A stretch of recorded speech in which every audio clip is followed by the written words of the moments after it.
terminar con esta guerra que desespera la vida entera. Quiero terminar con esta guerra, aunque tenga que pelear en mi interior. Encontraré un lugar, porque soy un guerrero de la paz. Porque soy un guerrero de la paz. Legochi, Hola, muy buenas. Mi nombre es Legochi Rodríguez y hoy les quiero conversar sobre la disociación de la personalidad, o antes conocido como personalidad múltiple. personalidad múltiple. ¿Y en qué consiste esa enfermedad, Legochi? Se refiere a la fermentación de la mente. Ya. Una persona normalmente cuando se está formando como ser, como un individuo con personalidad, como lo es todo ser humano, pasa que cuando se está en esa construcción de la personalidad, normalmente interrumpe ya sea un trauma o un evento que marca a la persona, y esto hace que se fragmente. Se Pero fragmenta. ese sería como lo que gatilla la enfermedad que tienes tú. No, no lo gatilla como tal. Es una de las variables, por así decirlo. En realidad hay personas que pueden desarrollarlo sin un gatillante entendible.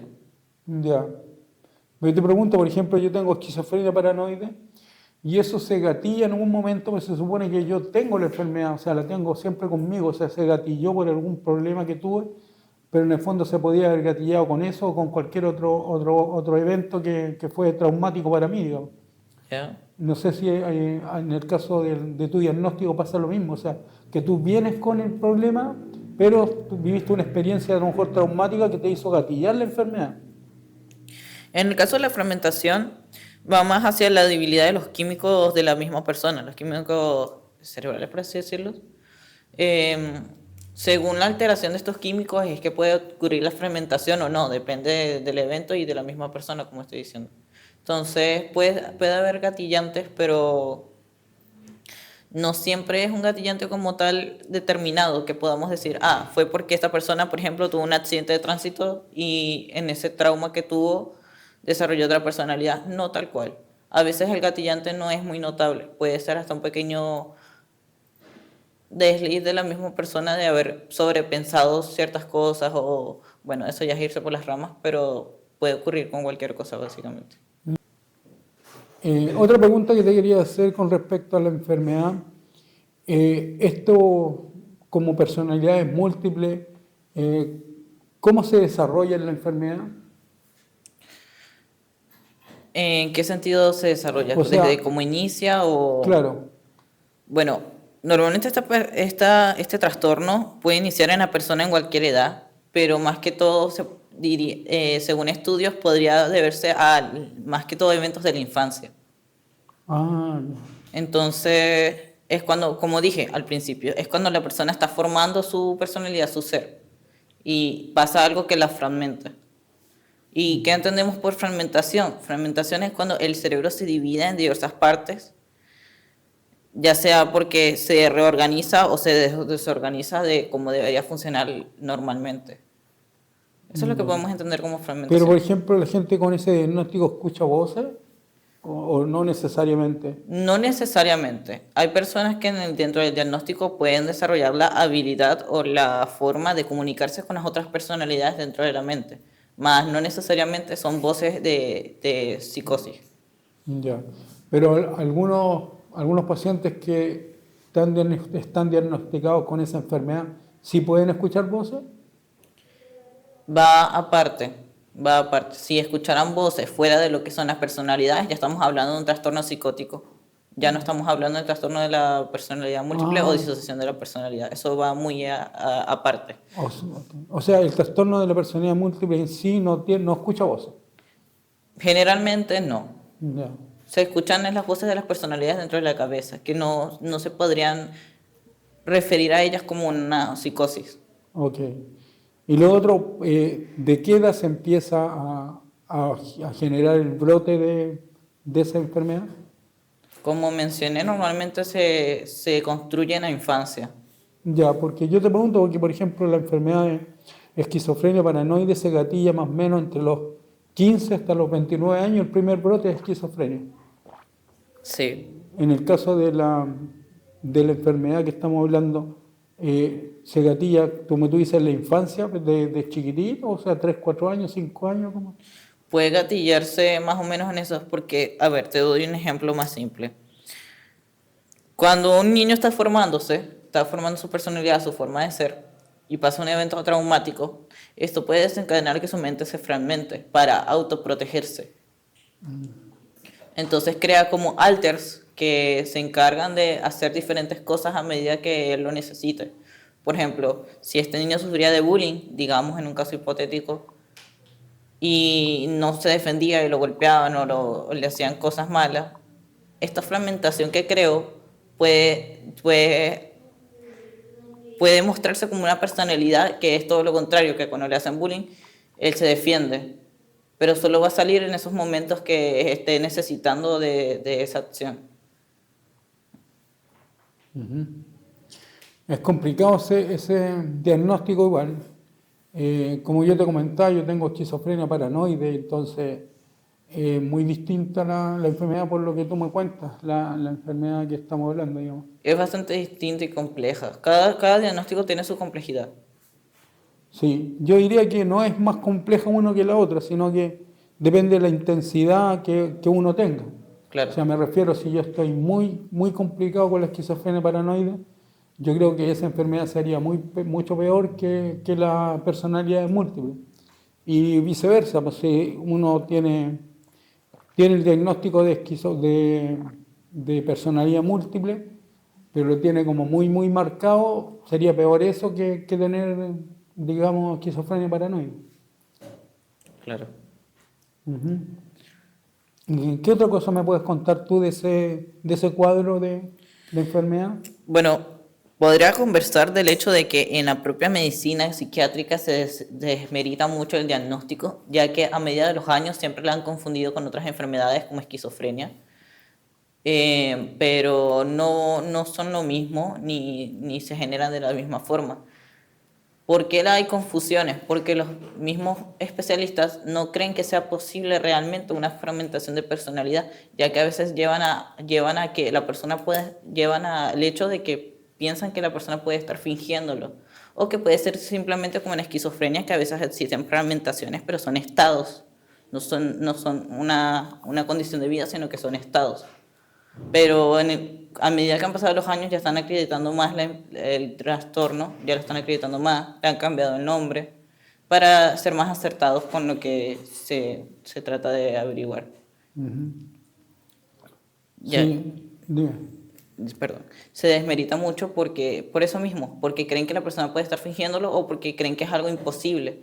Pero han habido casos sorprendentes, por ejemplo, un caso que ocurrió en Estados Unidos, en el cual en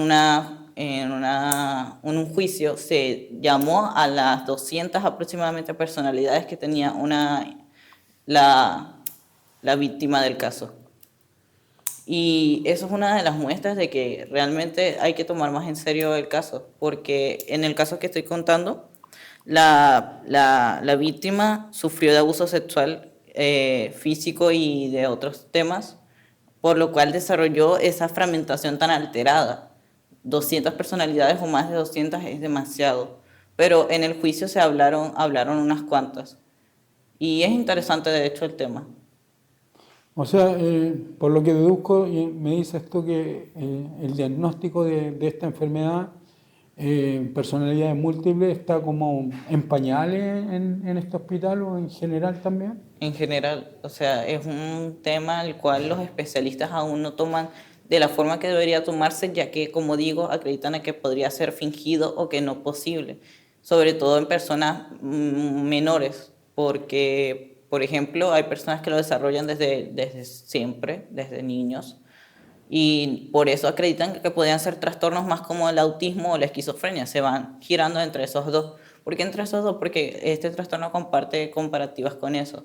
Pero volviendo a la línea principal, sí, no es que esté como en pañales, pero sí es un diagnóstico que está muy de allá para acá últimamente, porque actualmente es que se está tomando más en serio el diagnóstico y se está pudiendo acreditar a que, oye, la persona no está fingiendo, realmente esto es lo que está pasando. Claro, es que yo te pregunto así como te digo que está en pañal en el sentido de que no se conoce mucho la enfermedad o no se ha investigado demasiado acerca de ella. Porque, por ejemplo, hay otras enfermedades que hay otros cuadros, digamos, que de diagnóstico son más certeros. Aunque también se está investigando algunas otras cosas, porque yo, por ejemplo, siempre he sido diagnosticado con esquizofrenia paranoide, pero ahora me dijeron que el año pasado me dijeron que yo tenía una enfermedad como esquizoafectiva, que es esquizofrenia junto con bipolaridad. Que sufren junto con bipolaridad y trastornos del ánimo notables. Sí, sí, sí. Entonces yo para los delirios tomo clozapina y para el estado de ánimo tomo lamotrigina. Y con eso andamos más o menos bien. Sí. En el lado farmacológico, respecto al trastorno del que estamos charlando, es complejo, porque no existe un diagnóstico, no existe un medicamento específico para la enfermedad. Existe por ejemplo, el aripiprazol, que es más enfocado a la esquizofrenia. Existe la clozapina, que está más enfocada a temas generales de psicosis. Pero no hay un medicamento específicamente para la personalidad múltiple o disociación de la personalidad, como se llama actualmente. ¿Por qué no lo hay? Por lo mismo que no hay estudios suficientes respecto al tema.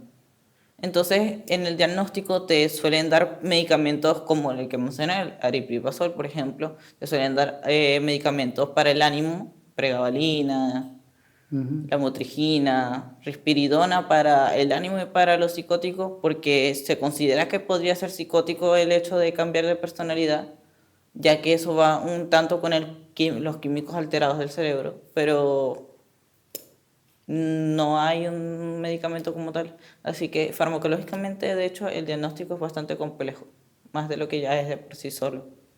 Y tú me decías recién que hay cuadros que de esta personalidad múltiple que de pronto tienen muchas personalidades. Por ejemplo, como contaba recién, que había una persona que tenía más de 100 personalidades dentro de uno. Sí, hay personas que pueden tener muchas más de lo normal. Hay personas que tienen 10, hay personas que solo tienen 2, hay personas que solo tienen 1. Pero hay personas que pueden tener cientos, porque como dije, depende mucho de la persona y la estabilidad química que la propia persona tenga, ya que no todas las personas tienen los químicos suficientemente neutralizados, por lo cual pueden ser propensos a desarrollar aún más fragmentaciones. Para ir cerrando, voy a hablar de algo que es también bastante curioso.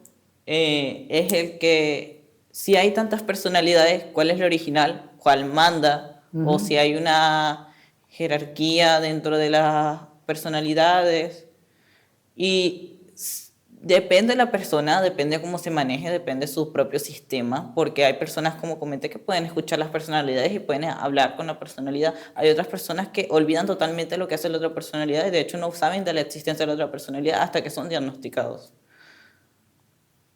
Pero conozco un caso en el que efectivamente puede presentarse el hecho de que hay personalidades más dominantes, hay personalidades más fuertes, que pueden tomar el control sin que la personalidad original quiera, y hay personalidades que pueden tomar el control solamente con el permiso de la personalidad original. No siempre la personalidad original va a ser la dominante o la más fuerte, pero sin embargo, en algunos casos hasta hay personalidades que no son la principal y pueden tener muchísima más fuerza que la original. Entonces, el caso de tomar el control del cuerpo o no depende mucho de la organización misma que tenga el paciente con sus personalidades, ya que el hecho de poder hablar con ellas y organizarse es, piénsalo así, estás en una casa y convives con varias personas. Bueno, básicamente eso sería en la mente de la persona. Y tienen que organizarse y convivir de cierta forma. Ya, pero ese diagnóstico puede tener un buen pronóstico, por ejemplo, en el sentido, por ejemplo, yo tengo esquizofrenia paranoide, pero estoy relativamente compensado con los fármacos, con las redes sociales que tengo, de red de apoyo, digamos. Digamos, este pronóstico de trastorno de la personalidad, ¿tiene un buen pronóstico o no? Depende mucho el caso. Hay personas que, como mencioné hace poco, de forma corta, olvidan totalmente lo que hace la otra personalidad, no tienen control alguno. Hay personas que pueden recordar de forma borrosa lo que hace la personalidad y hay personas que pueden recordar totalmente lo que hace la otra personalidad. ¿A qué voy? Depende mucho del caso de la persona y cómo se maneja con sus propias personalidades, que tenga un buen pronóstico o no. Ya que si es una persona que olvida totalmente lo que hace la otra personalidad lo sabe o tiene el control total de lo que quiere hacer, eso ya no tiene un buen pronóstico porque la persona no tiene control alguno respecto a lo que puede hacer la otra personalidad. Sin embargo, si tiene un mayor control, un manejo, porque no es control como tal, si tiene un mayor manejo respecto al tema, podría tener un buen pronóstico si se habla de forma terapéutica y adecuadamente con todas las personalidades, ya que, como digo, es una convivencia. Entonces, si se trata de forma especializada con cada personalidad, podrían llegar a un buen pronóstico para la persona. O sea, deduzco que aparte de los fármacos, es muy importante las redes de apoyo en este caso de esta enfermedad. Sí, porque después de todo son varias personas dentro de un cuerpo. Todas sienten, todas piensan, todas tienen sus propias ideas, sus propias funciones. Necesitan obviamente un grupo de apoyo, sobre todo la persona principal. La personalidad principal necesitará del apoyo de su familia, amigos y así para que entiendan realmente lo que está pasando, porque hay cosas que puede hacer la persona que realmente no quiso hacerlas. Por ejemplo, respecto a una personalidad tomó el control y hizo una tontería, pues digámosle, y él no tiene control de lo que hizo, básicamente culpar a la persona, decirle, no, pero eres tú, no importa que tú cambies de personalidad, eres tú, no, así no funciona. Así que las redes de apoyo son bastante importantes. Hola, bienvenidos a todos. Mi nombre es Fernando Fuentes y le presento a mi compañero. Hola, mi nombre es Legochi Rodríguez. Bueno, Legochi, estamos aquí para un tema muy explícito, muchas veces conocido como ¿qué es la medicina en general? ¿Qué tenemos favor y en contra dentro de la medicina? ¿Me puedes explicar algo relacionado con eso? Bueno, la medicina es un rubro del cual desde hace años es bastante curioso, ya que a medida que han pasado los años, como se han descubierto cosas, otras cosas han salido a la luz, porque el ser humano después de todo es muy curioso, es interesante el ser humano, por algo la medicina es eso, yo considero que la medicina es como el descubrir del ser humano. Y sobre medicina podría hablarte de muchas cosas, como casos impactantes o... Dime tú, mira, anteriormente, ¿qué tú opinas del aborto en este caso? ¿Estás de acuerdo con...? Porque hay países como ya legalizados como Estados Unidos, Rusia, Alemania, España, que son países que están, digamos, desarrollados actualmente en lo que es la medicina, pero se basa en que el protocolo de la humanidad, en este caso, muchas veces es tan sensible al objeto de las personas que son muchas veces que no optan por esa parte. ¿Qué opinas tú? Yo respecto al aborto, bueno, es un tema que me parece bastante interesante, ya que mi opinión al respecto al tema es que sí sea legal y sea seguro, pero bajo ciertos términos. ¿Por qué? Porque tampoco hay que... Esto sonará mal, pero hay personas que realmente están acostumbradas al hecho de abortar como si fuera nada. Uh-huh. Pero estoy a favor del aborto en el sentido de que se aplique a menores de edad, se aplique a personas que hayan sido abusadas sexualmente y se aplique en casos extremos como que la persona no tenga los recursos suficientes como para mantener bien al bebé y tenga una justificación legal para no tenerlo. Pero no lo abriría totalmente al público en el hecho de que hay personas que realmente toman el aborto como si fuera un juego, porque no es que yo me aferre a la vida no es que yo me aferre a la vida del bebé, o bueno, en ese momento no sería un bebé, en realidad estamos hablando de algo que ni siquiera es un feto, es un embrión. Es un embrión, porque las semanas en las que se tiene que hacer el aborto son de 3 semanas en adelante. Así que no calza ni siquiera hacer un feto.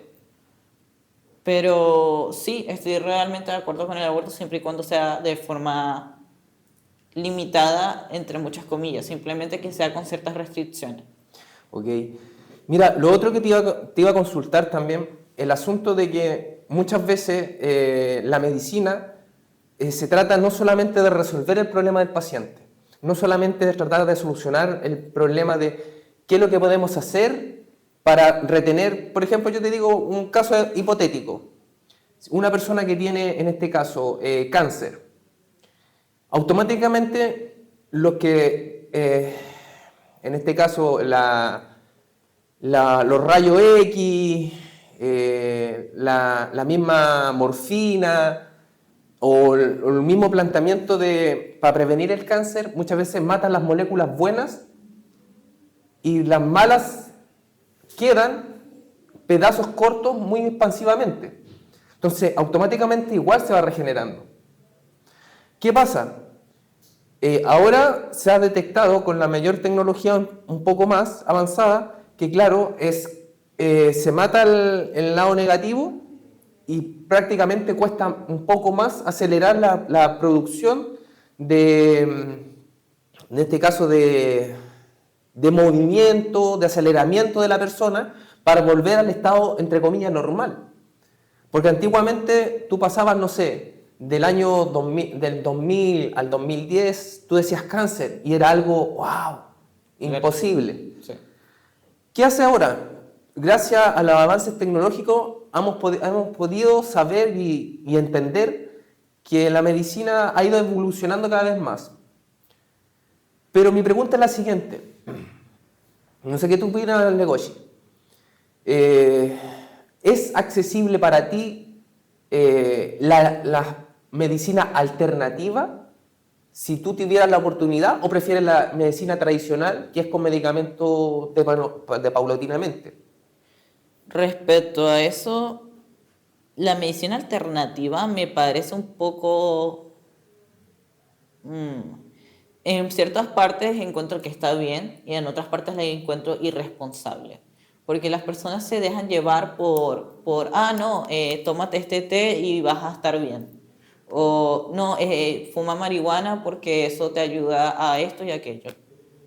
No, la medicina alternativa me parece que sería buena siempre y cuando se tome con responsabilidad y realmente a hechos científicos.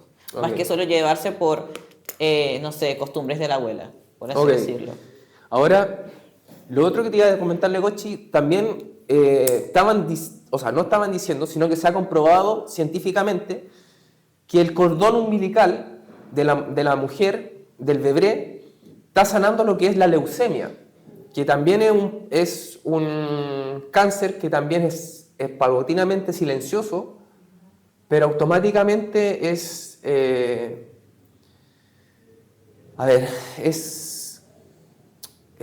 solucionable hoy en día en eso. Ahora, ¿qué es lo que podemos efectuar? Dos tipos. La primera forma es entender que debería ser más fácil de poder conseguir esa alternativa, de poder conseguirse, tener la facilidad, ¿cachai? No por parte monetaria, sino que fuera como más accesible a todas partes. Globalmente.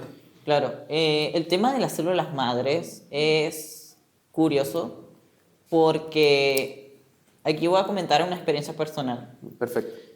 Yo tengo linfoma de Hodgkin. Ok. Es un cáncer que puede estar inactivo y activo en el cuerpo progresivamente. Actualmente lo tengo inactivo. A mí me hicieron, la primera vez que tuve la recaída del cáncer, me hicieron tratamiento de células madres y efectivamente fue bastante bueno para mi salud. Uh-huh. No podré hablarte más a fondo porque realmente no recuerdo, yo era muy niño cuando eso, pero efectivamente desde que se me hizo el tratamiento tuve varias mejoras. Y en esos años, te estoy hablando del 2010 para abajo, 2010 un poco más arriba, era una tecnología que era tecnología de punta. O sea, una transferencia de células madres era una tecnología que no veías en ningún lado. Exacto.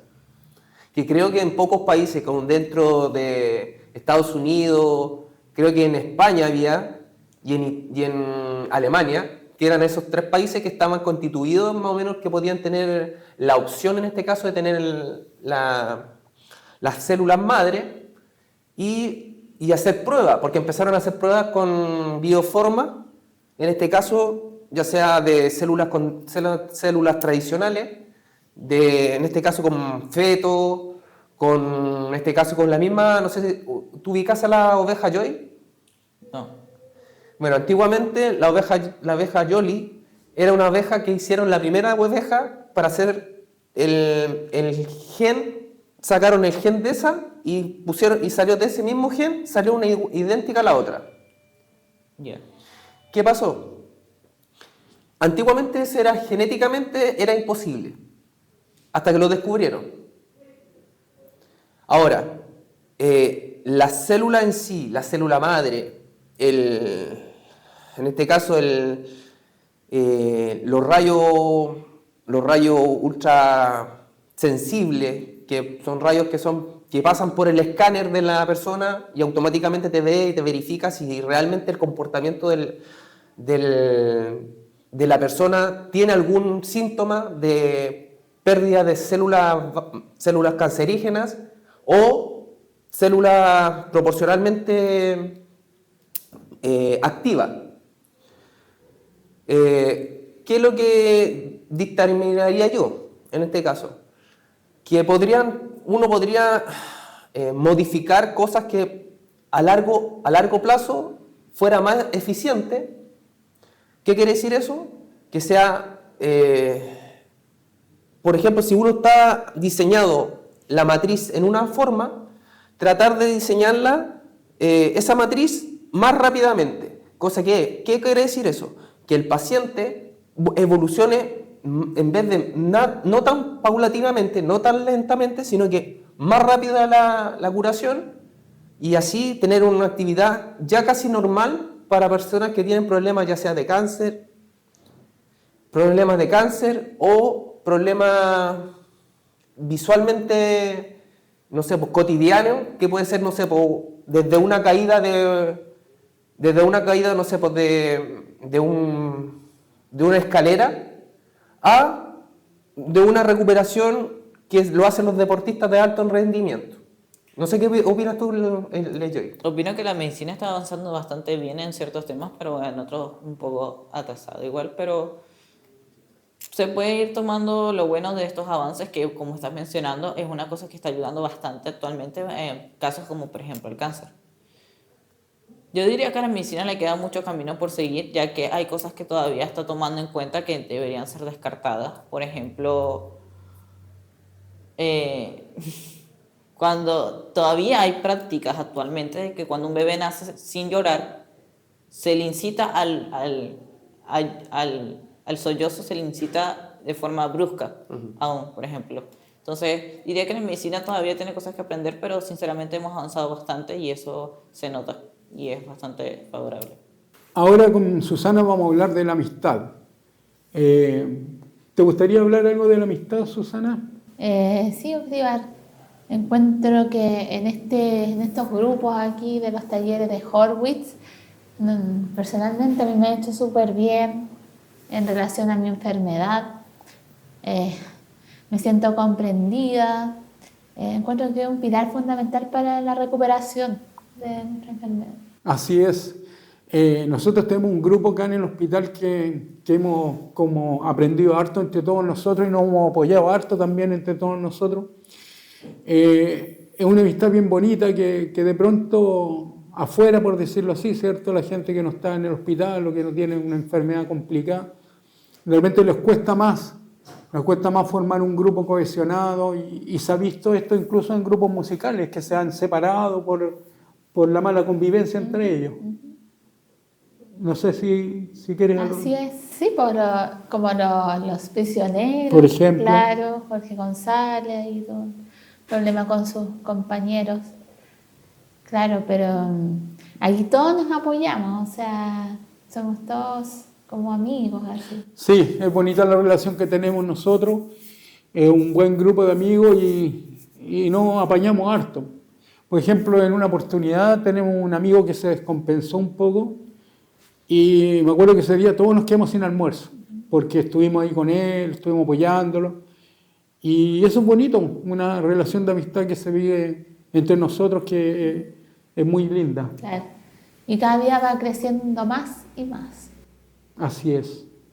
Y también hemos tenido una arista de baby fútbol, el mismo grupo que tenemos conformado, algunos varones del grupo, configuramos un equipo baby fútbol. Y ahora tenemos planificado hacer un campeonato, así es que estamos contentos con eso. No sé si tú quieres aportar algo más con respecto al baby fútbol que vamos a hacer. Encuentro que es súper lindo lo que están haciendo, porque los une más como amigos, compañeros. Sí, me parece súper bien, una muy buena iniciativa.